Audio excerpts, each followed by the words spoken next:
La levée du dispositif autour du domicile d'Ousmane Sonko, nous recevons Alioune Sall, député du PASTEF. Bonsoir et merci d'être avec nous. Avez-vous été surpris par la levée du blocus sécuritaire policier autour du domicile d'Ousmane Sonko aujourd'hui? Surpris, oui et non, parce que, encore une fois, c'est une décision qui ne rime à rien, comme je l'ai évoqué sur votre plateau il y a quelques semaines de cela.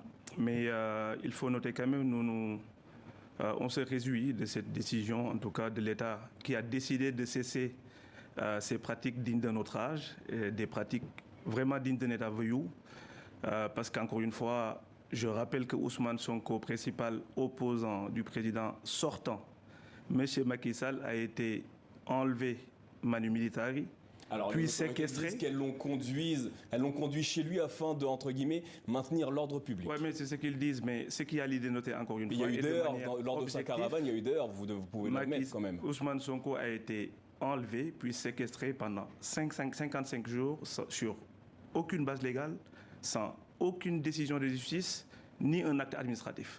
Et ça, c'est un fait réel, encore une fois. Et je profite juste pour condamner ces agissements de manière ferme du ministre de l'Intérieur, M. Antoine Diome, qui non seulement ne cesse de sortir des communiqués mensongers sur ce qui est arrivé au Sénégal avec des personnes qui ont été assassinées, qui plus est, aujourd'hui se permet de donner le droit à qu'on puisse séquestrer des Sénégalais sur aucune base légale. Et aujourd'hui, il est scandaleux, que des magistrats puissent... Alioune Sall, je rappelle quand même que Ousmane Sonko, votre candidat, que vous avez investi il y a quelques jours, a été condamné par la justice. Je tiens juste à rappeler ce point-ci. Tout de même, allez-vous demander des comptes aux autorités sénégalaises au sujet de ce blocus sécuritaire? Bien sûr, encore une fois, rien ne justifie cette blocus. On l'a crié partout. Aujourd'hui, Ousmane Sonko a été séquestré arbitrairement pendant 55 jours sur aucune base légale. Ça, c'est un fait. Aujourd'hui, on a un ministre de l'Intérieur qui a le droit de vie et de mort surtout, en utilisant l'appareil de l'État à des fins politiciennes sur une commande du président. Comment? Et ça, les Sénégalais ne veulent plus l'entendre. Parce qu'encore une fois, le Sénégal est un État de droit et les Sénégalais comptent faire en sorte que ça le reste. Comment cette levée du dispositif policier autour du domicile d'Ousmane Sonko est-elle perçue au sein du PASTEF? Voyez-vous un geste d'apaisement de la part des autorités? C'est un ridicule. Au-delà même de PASTEF, c'est le Sénégal, encore une fois, cet État du Sénégal qui se donne un spectacle devant l'opinion nationale et internationale. Et ça, c'est un scandale. Le Sénégal ne mérite pas ça. Comment expliquer quelqu'un qui se fait séquestrer pendant X temps sur aucune base légale? Et ça, c'est la réalité. Et encore une fois, nous le dénonçons fermement et on n'acceptera plus à ce qu'un ministre de l'Intérieur, encore une fois, qui est censé garantir les libertés consacrées par la Constitution, puisse avoir le droit de vie et de mort sur les Sénégalais. Selon vous, la levée de ce dispositif policier change-t-elle quelque chose au sujet de la situation d'Ousmane Sonko? Ça ne change pas grand-chose dans la mesure où, encore une fois, on apprécie à juste titre parce que ça peut contribuer à la pacification de l'espace public, de l'espace politique. Et ce qu'on demande au président, du fait qu'il a déclaré qu'il n'est plus candidat, même si la Constitution ne lui autorise pas encore une fois, aujourd'hui, il a encore la possibilité de pouvoir sortir par la grande porte. Et en quoi faisant, tous ces bidons intentés sur la personne de Ousmane Sonko, on puisse les renvoyer jusqu'à là, parce qu'on est à 7 mois des élections, encore une fois. Aujourd'hui, on a 700 personnes, 700 pauvres Sénégalais innocents qui croupissent dans les geôles de Macky Sall, et ça, c'est inadmissible. Alors, vous parliez notamment des élections.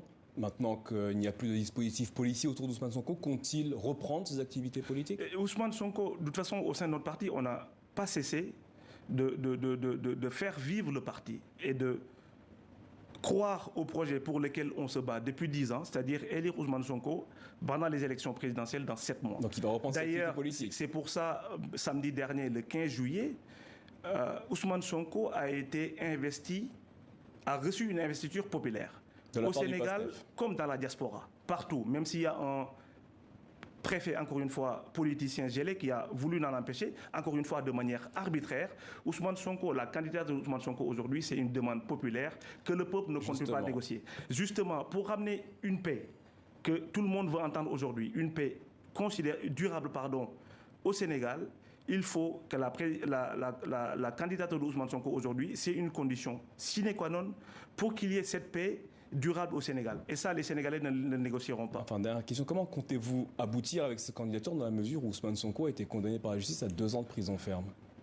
Non, comment compte-t-il reprendre ses activités politiques avec, entre guillemets, cette épée de Damoclès au-dessus Aujourd'hui, de la tête? encore une fois, je le répète sur ce plateau, au moment où je vous parle, il n'y a rien qui empêche Ousmane Sonko d'être candidat, encore une fois. Mais rien ne garantit non plus qu'il le soit. Non, mais les procédures judiciaires, encore une fois, il faut laisser le temps de la justice. Et encore une fois, on est à 7 mois des élections. C'est pour ça que je demandais tout à l'heure à ce qu'on puisse surseoir, encore une fois, des procès politiques. Tous les Sénégalais savent que c'est des procès politiques, qu'on puisse les surseoir, encore une fois. Si Macky Sall veut continuer dans cette pacification de l'espace politique, qu'on puisse organiser des élections transparentes, des élections inclusives, et que Macky Sall puisse, encore une fois, nommer une personnalité indépendante, tout ce que l'opposition réclame, pour qu'on ait des élections apaisées et que les Sénégalais choisiront la personne qu'ils voudraient être dirigée, en tout cas dans 7 mois.